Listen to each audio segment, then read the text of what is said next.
요한복음 19장 23절부터 30절까지의 말씀 교독합니다. 23절 제가 먼저 읽습니다. 군인들이 예수를 십자가에 못 박고 그의 옷을 취하여 네 깃에 나눠 각각 한 깃씩 얻고 속옷도 취하니 이 속옷은 호지 아니하고 위에서부터 통으로 짠 것이라. 군인들이 서로 말하되 이것을 찢지 말고 누가 얻나 제비 뽑자 하니 이는 성경에 그들이 내 옷을 나누고 내 옷을 제비 뽑나이다 한 것을 응하게 하려 함이러라. 군인들은 이런 일을 하고 예수의 십자가 곁에는 그 어머니와 이모와 글로바의 아내 마리아와 막달라 마리아가 섰는지라. 예수께서 자기의 어머니와 사랑하시는 제자가 곁에 서 있는 것을 보시고 자기 어머니께 말씀하시되 여자여 보소서 아들이니이다 하시고 또 그 제자에게 이르시되 보라 내 어머니라 하신대 그때부터 그 제자가 자기 집에 모시니라. 그 후에 예수께서 모든 일이 이미 이루어진 줄 아시고 성경을 응하게 하려 하사 이르시되 내가 목마르다 하시니 거기 신포도주가 가득히 담긴 그릇이 있는지라. 사람들이 신포도주를 적신 해면을 우슬초에 메어 예수의 입에 대니 예수께서 신포도주를 받으신 후에 이르시되 다 이루었다 하시고 머리를 숙이니 영원히 떠나가시니라. 아멘. 요한복음 27번째 시간, 다 이루었다고 말할 수 있을 때까지, 다 이루었다고 말할 수 있을 때까지 라는 제목으로 하나님의 말씀 전하겠습니다. 이 땅을 떠날 때 다 이루었다 이렇게 말할 수 있다면 정말 행복한 사람이겠죠. 죄송합니다.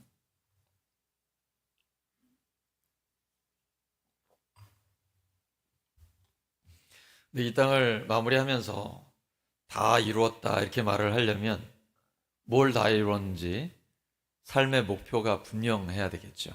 그래야 자기가 다 이루었는지 못 이루었는지 명확히 알 수가 있기 때문입니다. 예수님은 삶의 목표가 뚜렷하셨습니다. 그것은 십자가를 지시는 것이었습니다. 우리 모두의 죄를 대신 지시고 십자가에서 못 박히시는 것이었습니다. 여러분 이상하지 않습니까? 죽은 자를 살리시고 바람과 파도를 잔잔케 하시는 전능하신 하나님이 힘없이 예수님이 십자가에 못 박히셨을 때 어떤 기적도 행하지 않으시고 표적도 보이지 않으십니다. 마치 사람들이 볼 때는 그냥 죄인인 것처럼 힘이 없어서 매달린 것처럼 그냥 십자가에 계시는 거예요. 신앙생활은 항상 어떤 표적이나 기적이 있는 것이 아닙니다. 어쩌면 표적이나 기적보다는 하나님과의 인격적인 동행이 우리에게 더 많은 시간을 차지하는지 모르겠습니다. 예수님께서는 십자가에서 어떤 표적이나 기적을 보이지 않으셨습니다. 못하신 게 아니라 않으신 것이죠. 바로 우리를 위해서 그렇게 하신 것입니다. 예수님의 권능마저 십자가에 못 박으셨습니다. 그리고 우리의 죄를 홀로 지고 가셨습니다. 이러한 목표가 뚜렷했기 때문에 예수님은 사람들의 인기에 연연하지 않으셨습니다. 덜 중요한 일들 때문에 가장 중요한 십자가를 소홀히 하지 않으셨습니다. 감정에 흔들리지도 않으셨습니다. 사랑하는 제자 베드로가 예수님 절대 십자가는 안 됩니다 라고 정말 충심으로 이야기했을 때 사탄아 내 뒤로 물러가라. 너는 하나님의 일을 생각하지 않고 사람의 일을 생각하는도다. 단호히 물리치고 끝까지 십자가에 집중하셨습니다. 사사로운 정에 얽매이지 않으셨습니다. 예수님은 영혼을 구원하는 것이 목적이기 때문에 모든 사람들을 만나셨습니다. 죄인들, 사회적인 지탄의 대상들, 그들과 함께 식사하면서 친구와 가족이 되어 주셨습니다. 그리고 거기에서 구원과 변화의 역사가 나타났습니다. 예수님은 죄인들과 함께 하시면 자신이 더러워진다고 생각하지 않으셨습니다. 부정탄다고 생각하지 않으셨어요. 오히려 예수님 때문에 그들이 깨끗해진다고 생각하셨습니다. 그리고 실제로 그들은 깨끗해졌고 변화됐고 구원받았습니다. 이것이 예수님이 갖고 계신 영적 자신감입니다. 예수님의 제자들도 마찬가지입니다. 우리는 누구를 만나도 사람을 두려워할 필요가 없습니다. 그들 때문에 우리가 그들에게서 악한 영향력을 받는 것이 아닙니다. 오히려 우리를 통해 하나님께서 역사하시기 때문에 그들에게 선한 영향력이 미쳐지는 것이죠. 그래서 우리를 통해 역사하시는 하나님이 그들을 깨끗하게 하시고 구원하시고 변화시키시는 것입니다. 이러한 영적 자신감을 갖고 신앙생활 하시기를 예수 그리스도의 이름으로 축원합니다. 그래서 우리 울산 성결교회 성도들은 그 누구도 그 어떤 사람들이라도 오면 넉넉히 품어줄 수 있고, 그리고 품고 함께 기도하며 신앙생활하면서 그들을 변화시킬 수 있는 하나님의 능력의 사람으로 쓰임 받으시기를 예수 그리스도의 이름으로 축원합니다. 예수님께서 십자가장에서 내가 목마르다라고 하십니다. 고통의 말씀입니다. 단순히 육체적인 목마름을 넘어서 의에 줄이고 영혼 구원을 위해서 그 갈급함, 영적인 목마름, 타는 듯한 갈증이 예수님께 있는 것입니다.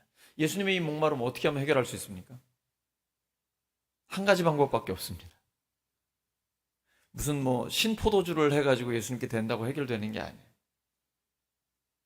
영혼 구원밖에는 길이 없습니다. 예수님의 이 목마름을 해결해 드리려면 우리를 통해 복음이 선포되고 믿지 않는 사람들이 하나님 앞에 나와 구원받는 것, 이것을 통해서만 예수님의 목마름이 해결될 수 있습니다. 그리고 예수님이 다 이루었다라고 승리의 선언을 하십니다. 예수님은 영혼을 구원하는 하나님의 뜻을 다 이루셨습니다. 십자가에서 완성된 것은 죄사함과 구원입니다.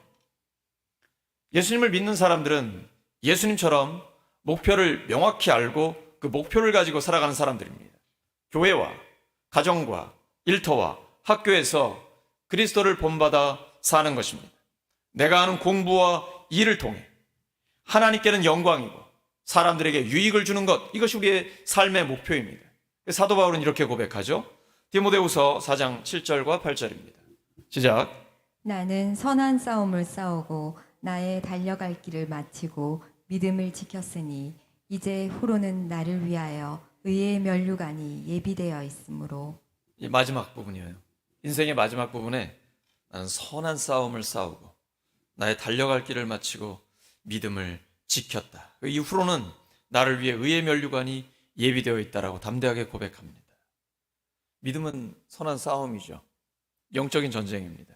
하나님을 대적하고 하나님과 관계없는 세상과 또 악한 영들과의 영적인 전쟁입니다. 그래서 기도할 때에만, 기도를 통해서만 하나님이 역사하시는 것입니다. 하나님께서는 우리의 기도를 통해 하나님의 말씀이 이루어지게 하시고 영적인 전쟁에서 넉넉히 승리하게 해주십니다. 그리스도인의 목표는 그리스도를 본받는 것입니다. 우리 교회의 목표는 영혼을 구원해서 제자 삼고 2,000명의 예배자를 하나님 앞에 세우는 것입니다. 사랑의 용광로 같은 교회, 사도행전이 계속되는 교회가 되는 것입니다.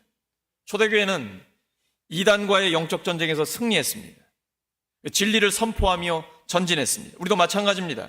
모든 잃어버린 영혼들을 품는 것입니다. 초대교회 때는 이단과의 전쟁이 매우 심각했습니다. 예수님이 육체로 오신 것을 부인하는 영지주의가 팽배해 있었습니다. 그래서 이상적인 것으로만 생각합니다.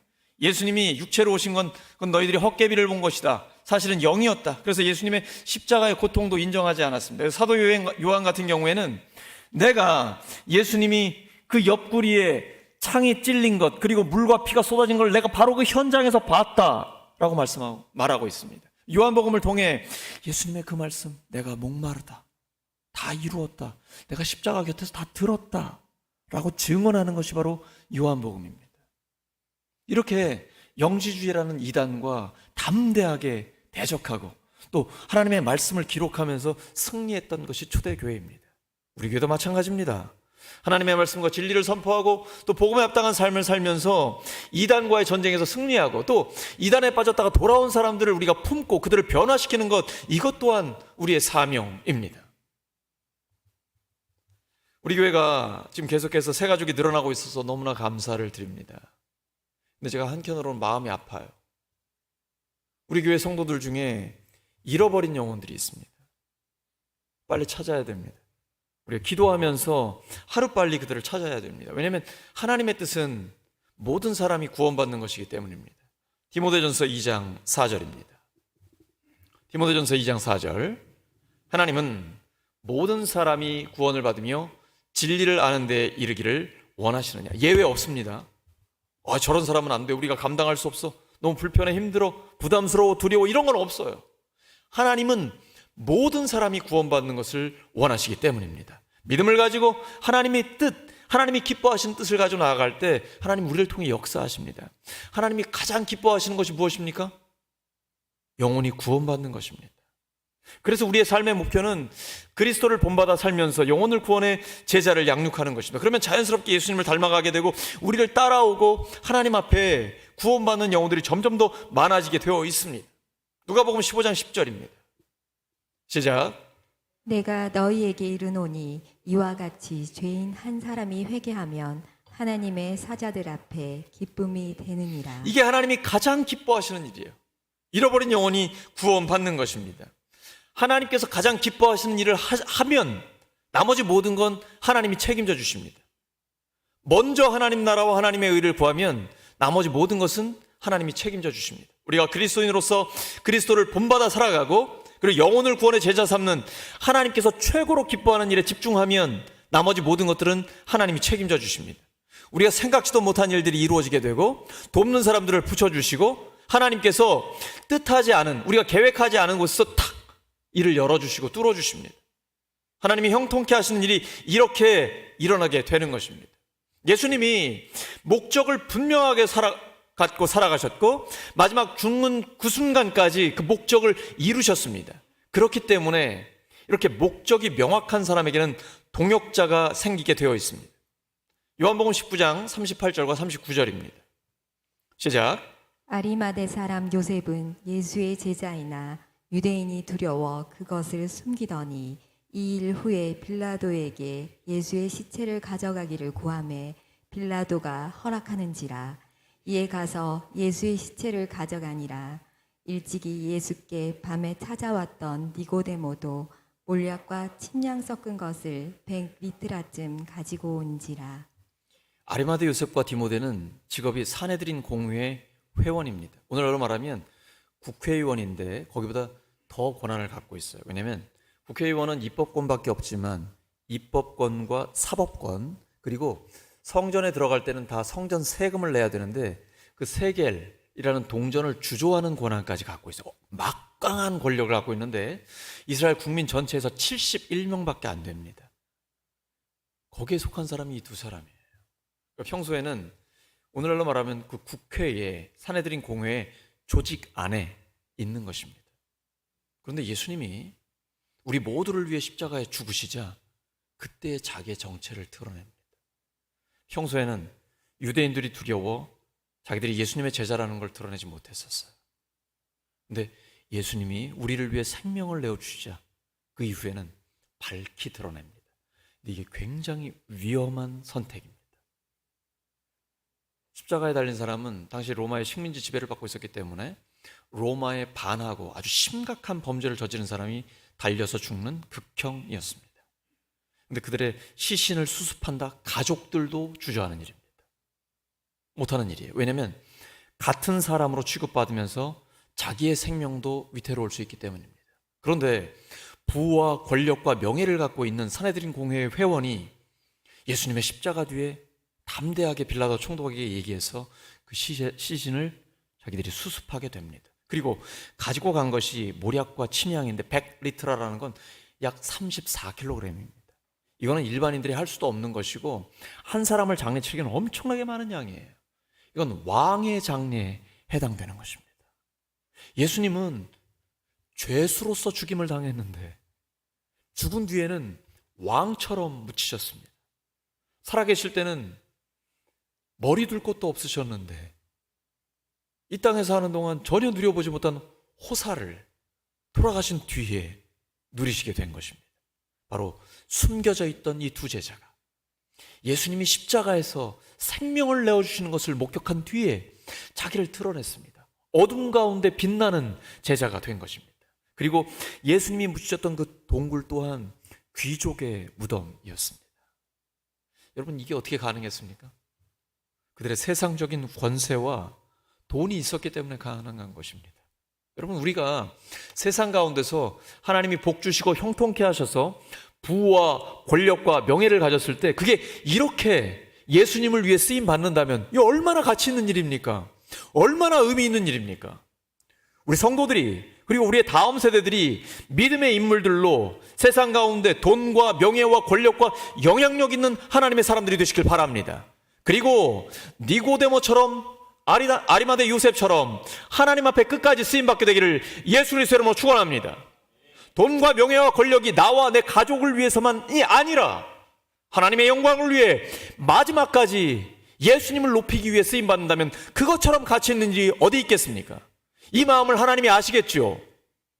하나님 나라를 위해 공부하고 다니엘처럼 하나님 지혜 주세요, 솔로몬처럼 하나님 맡겨주신 일들 감당할 수 있도록 하나님의 지혜를 주세요, 이러면 주시겠죠. 시연아, 주시겠지? 그럼 하나님 앞에 쓰임받기 위해서 공부합니다, 일합니다, 돈 주세요, 명예 주세요, 선거에서 승리하게 해주세요. 하나님 하게 해주세요. 변심만 하지 않으면 됩니다.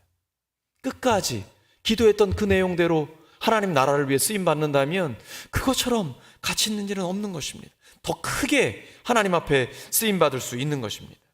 명확한 목적과 그 목적을 향해 희생을 하면 동역자들이 붙게 되어 있습니다. 뜻이 있는 곳에 길이 있습니다. 우리가 하나님 앞에 뚜렷한 목적을 가지고 나아갈 때 사람들이 몰려들게 되는 것입니다. 하나님께서 예수님의 장례를 통해서 우리에게 이러한 교훈을 주고 계신 것입니다. 근데 예수님은 자기 십자가를 끝까지 지셨습니다. 예수님은 모든 사람들을 구원하시기 위해 육체적인 고통과 정신적인 모욕을 당하셨습니다. 신앙생활을 좀 잘못하시는 분들이 있어요. 문화생활이나 이렇게 허공에 구름 잡는 것처럼 이상적으로 생각하시는 분들이 있습니다. 그래서 이 땅에서는 그냥 내 생각대로, 내 경험대로, 내 지혜로 이렇게 살고, 성경은 좋은 얘기긴 한데 내가 세상에서 어떻게 이렇게 살겠어요? 그냥 죽은 다음에 천국만 가면 되지. 그거는 바울이나 할 수 있는 거고 예수님이시니까 할 수 있는 거고, 나는 좀 어렵죠. 참 감동적이네요. 간증 들으면서 참 감동이 되네요. 여기서 멈추면 신앙생활 잘못하시는 겁니다. 신앙생활은 현실입니다. 예수님의 십자가의 고통은 요한이 보고 증언하는 것처럼 실제로 못 박혔고 채찍에 맞았고 가시관을 쓰셨습니다. 얼마나 고통스러우면 보통 일주일에서 열흘까지 달려있는데 6시간 만에 돌아가셨겠습니까? 예수님의 제자로 살아가는 것은 현실이요, 실제로 예수님 때문에 당하는 고통과 고난과 어려움이 있는 것입니다. 참는 게 어려운 거죠. 그래서 참는 것이 성령의 열매입니다. 사랑, 희락, 화평, 오래 참음입니다. 잠깐 참는 것도 아니고 한 번 참는 것도 아니고 성령의 열매는 예수님 때문에 예수님을 위해 오래 참는 것입니다. 예수님의 제자는 하나님의 영광을 위해 다른 사람들을 살리기 위해 고난을 스스로 선택합니다. 예수님은 채찍에 맞고 가시관을 쓰셨습니다. 여러분, 가시하면 뭐가 떠오르십니까? 사람의 죄와 연관했을 때, 처음 사람 아담과 하와가 죄를 지었을 때 하나님이 말씀하셨는데 거기에 가시가 나옵니다. 창세기 3장 17절과 18절입니다. 창세기 3장 17절과 18절 시작. 아담에게 이르시되 내가 내 아내의 말을 듣고 내가 내게 먹지 말라 한 나무의 열매를 먹었은즉 땅은 너로 말미암아 저주를 받고 너는 내 평생에 수고하여야 그 소산을 먹으리라. 땅에 내게 가시덤불과 엉겅퀴를 낼 것이라. 죄의 결과로 온 가시덤불, 이게 바로 저주인 것이죠. 죄의 결과로 온 것입니다. 예수님이 가시관을 쓰셨다는 것은 죄로 인해 온 모든 저주, 죄 때문에 임한 모든 저주를 예수님이 대신 쓰셨다라는 의미입니다. 예수님을 이렇게 십자가에 못 박은 빌라도의 법치주의는 무기력합니다. 로마는 군대와 법으로 세계를 제패했죠. 근데 그들은 팍스 로마나라고 해서 로마의 평화라고 했는데 이건 힘으로 다스리는 로마고 로마 중심의 평화입니다. 로마의 식민지 지배를 받고 있는 사람들에게는 평화가 아니죠. 그들에 의해서 억눌린 것이죠. 빌라도가 갖고 있는 로마의 법치주의는 무기력합니다. 사실 로마 총독에게 유월절은 언제 터질지 모르는 시한폭탄 같은 상황이었습니다. 당시에 6월절이면 유대인들이 한 20만 명 정도 모였습니다. 근데 거기에 메시아 같은 인물이 예수님처럼 그런 세상의 구원의 주님이라는 인물이 딱 떠오르게 되면 20만 명이 한자리에 예루살렘에 모였는데 폭동이 일어날 수 있는 매우 위험한 순간입니다. 그러니까 빌라도 총독은 정치적으로 아주 예민한 것이죠. 그래서 보라 너희 왕이로다 하면서 예수님을 유대인의 왕으로 처단합니다. 유대인의 왕인데 그냥 놔주면 로마 황제에 충성된 총독이 아닌 것이죠. 만약에 이 사실을 유대인들 그 대표 사내들인 공회가 로마 황제 또는 원로원에다가 고소했다. 그러면 빌라도의 정치적인 생명은 끝나는 것입니다. 이걸 너무나 잘 알고 있어요.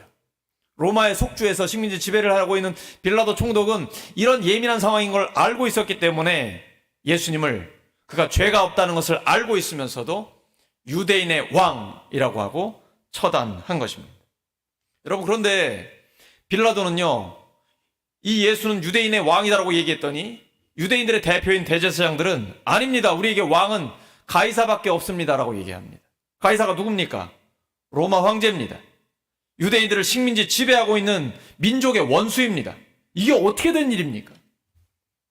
로마의 총독은 예수가 유대인의 왕이다라고 하고 정작 유대인들은 로마 황제가 자기들의 왕이라고 얘기합니다.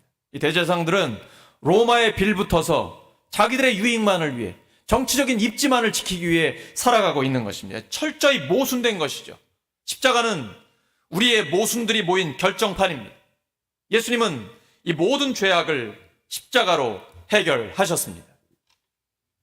빌라도 총독은 식민지에서 세금 거두는 것밖에 관심이 없습니다.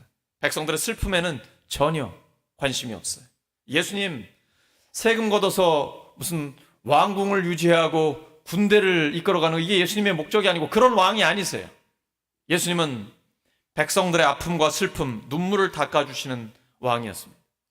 그들이 왜 이 땅에서 살아야 하는지 알려주시는 진리의 왕이십니다. 빌라도는 예수님을 처형했지만 예수님은 로마 제국을 변화시킬 교회를 세우셨습니다. 그리고 교회가 로마를 뒤집어 엎었습니다. 우리가 세계사를 통해서 알고 있는 것 아닙니까?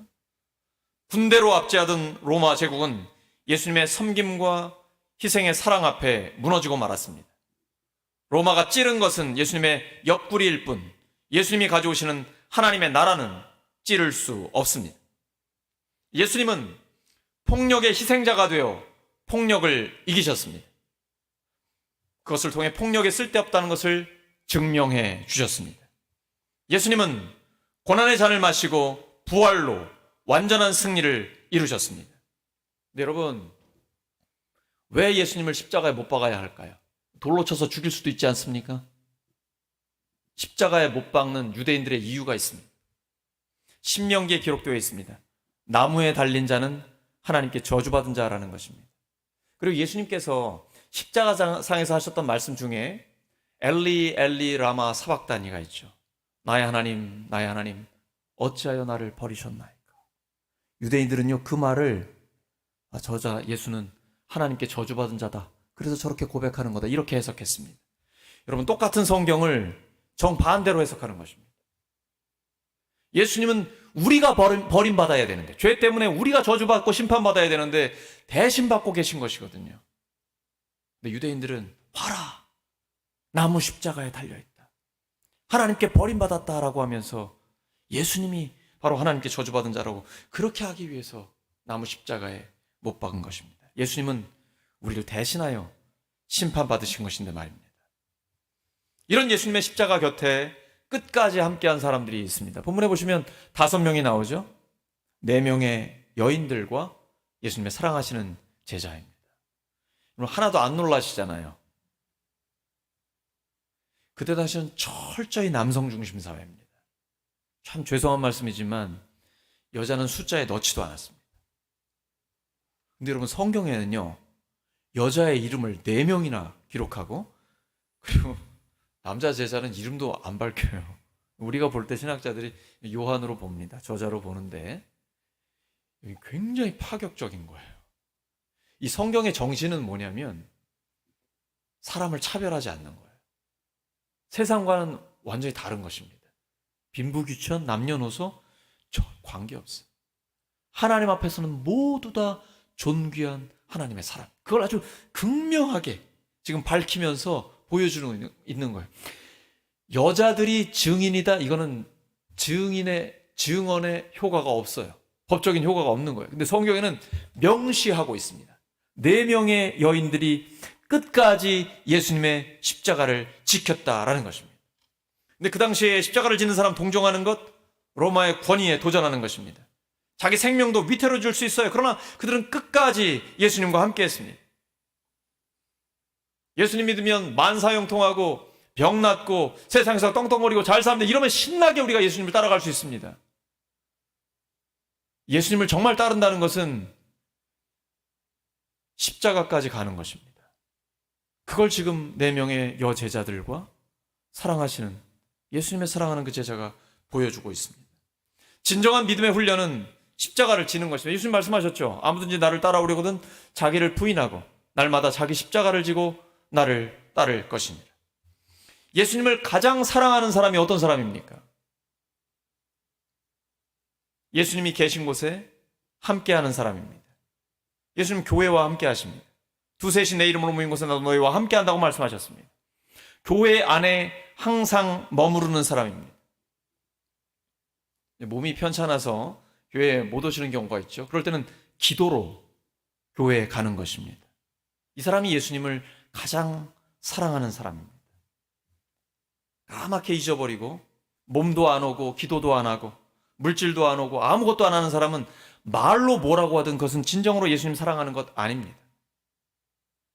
교회에서 하는 모든 예배와 사역에 인생을 거는 사람이 예수님을 가장 사랑하는 사람입니다. 교회는 예수님의 핏값으로 사신 예수님의 몸이기 때문입니다.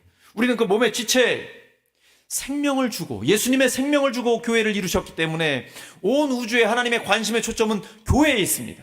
그래서 교회에 우리가 인생을 거는 것입니다. 예수님의 십자가 곁에 끝까지 함께한 어머니 마리아, 이 사람이 바로 그런 사람입니다. 그녀는 하나님의 말씀에 순종했습니다. 결혼도 하기 전에 처녀일 때 성령으로 잉태한다는 하나님의 말씀을 들었습니다. 처녀가 잉태하면 요즘은 혼수라고 말씀하시는 분들도 가끔 계시는데 이때는 돌 맞아 죽을 수 있습니다. 마리아에게는 생명이 위태로운 매우 심각한 상황입니다. 근데 그는 이렇게 얘기하죠. 누가복음 1장 38절입니다. 누가복음 1장 38절 주의 여정이오니 말씀대로 내게 이루어지이다. 그러면서 하나님께 쓰임 받았습니다. 이렇게 하나님의 뜻에 끝까지 순종하는 사람을 하나님은 사용하십니다. 그리고 예수님은 끝까지 그 어머니 마리아를 돌보셨습니다. 어머니의 남은 생을 사랑하시는 제자에게 맡기셨고 그 제자는 어머니를 자기 집에 모시게 됩니다. 예수님은 자기 사람들을 사랑하시되 끝까지 사랑하십니다.